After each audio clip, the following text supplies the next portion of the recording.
Hello, hello, hello, hello, hello, hello. You almost caught me in guest a X-rated, no, not really X-rated, but combo. Woo, yes, Sistren. Take it away. Yes, we will. So our guest here, we have a very special guest here with us tonight. And her name is Myriam Moufit. Yes. She is known by her stage name, Empire Isis, or Aye. The Gangstress. Yeah, yeah. She is a singer, songwriter, and social activist based here in Montreal. So her music style has been described as a blend of dancehall, reggae, hip-hop, and world music. She is signed to Monumental Records and distributed by Universal Music Group. Wow, you really did your homework. Yes, I did. Gosh, I'm feeling like CIA-ish right now. I'm like, where's the mirror or the people behind it? Empire tries to use her international recognition to draw attention to issues that matter to her by hosting and performing at charitable events.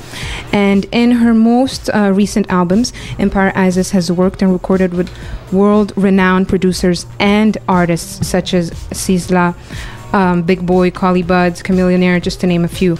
So in June 2011, Empire Isis was voted into the Wall of Fame at the Montreal Hip Hop Summit. And is now featured in the Montreal deck of Legend of the Fame Hip Hop trading cards. Wow, when you say it like that, I just feel like saying, lick a shot. Lovely. So that's our intro. How's that for an intro? Wow, Does that like, sum up? I'm like, who are you talking about again? And I'm like, oh, okay. Thank you, So- Sistren. Yeah, that was lovely. Thank you very much. We're very glad to have you here with us tonight. You have been to the show before, I Yes. think 3 years ago.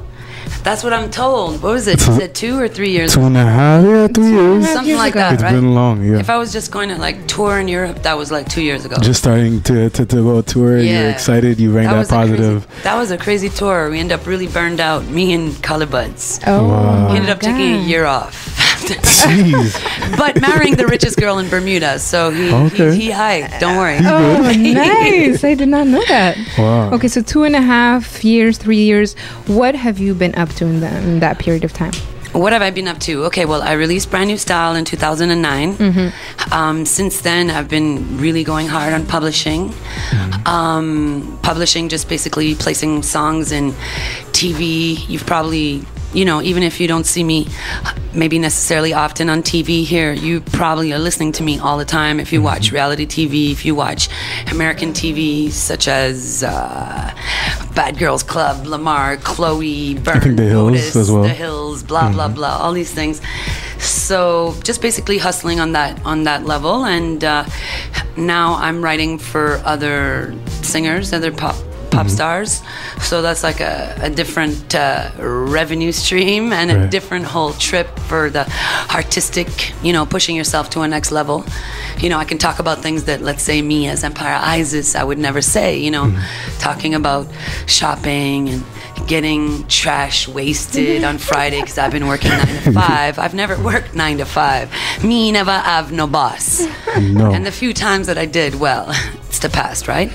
So, aside from that, just working on the show, touring, really, really focused on Africa and Quebec and New York. Those are pretty much been my focuses for the past 2.5 years. So, I maybe took a break from having such a deep focus on dancehall and reggae.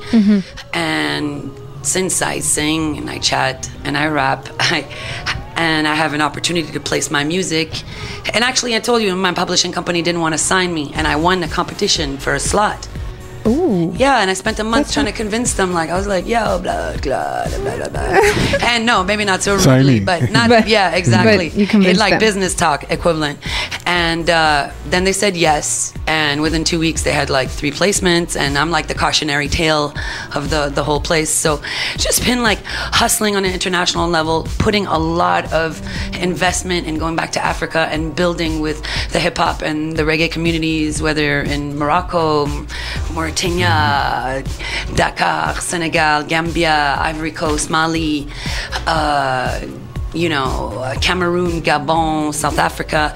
I just got like 4 videos onto MTV Africa, so that'll be all of English Africa. English Africa. Yeah, and that's great because I really Congratulations on like that. I was raised. Thank you. I was raised by a Ugandan, and I'm dying to go to Kampala, and I'm dying to go to Nairobi, and I'm dying to go to Dar es Salaam, and be in front of 100,000 East Africans and being like, yo, I grew up eating uji, ugali, and mandazi. Yeah, Nina Kupenda, East Africans. What? Run the track. Yep. I'm from East Africa, so you are? definitely. Okay, good. Where? I get that. From where? From Rwanda and Ethiopia. Okay. So like Tutsi mixed with like. Yes, that's like another. What? Like Sahel mixed up in a mashup. That's all good. Mixes are the best. Exactly. So that's some great stuff you've been up to. And then lately, I just put out "Crack the Code," my 4th album. That is our next. Yep, April 26th. Wanted to get into that. So I just came back actually from like this crazy full-on tour of Quebec. Mm-hmm. And there's few really English language artists that gets to tour Quebec, let alone an urban pop, reggae, dancehall, world mashup artist. Mm-hmm. And I got to go to places like Chicoutimi and Sherbrooke and all that, and I got to see that people really are hungry for some next, like they're hungry to hear a song that's not in one note from the beginning to the end, if you catch my drift. So I don't want to make too many implications by that, but I just, like my music, I strive to, every 4 bars, have punctuation and fire and melody and a connectivity between all of that, and like vocal dexterity is like my thing, you know what I mean? Hopefully you'll get a taste of that. Exactly, maybe a little more. And so I just got back from that, and it was well received, and we're gonna do another one. And now I'm just plotting all kinds of little things, and we got a video shoot this weekend for my single for Bang Bang. The one you just heard. Yes, the one you just heard. One of my favorite songs of the album. And those, I divided my album in, if you like, musically into 4 sections. And I guess Bang Bang and Passion, the first radio single, would be the more pop dance urban section of the album, which is like 3 songs. Okay. I'm like the daughter of 2 scientists. Okay, so when I make my music, it's science and art, marriage, like making love, love, like deep love.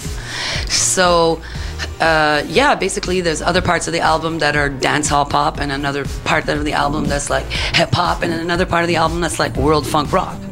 So I need to be able to, if I'm in Nairobi or in Rwanda, I have to be able to come in with an African vibe on something, and I have to be able to rock some whatever local rhythm. I have to inject it into my set, because that's just what I do.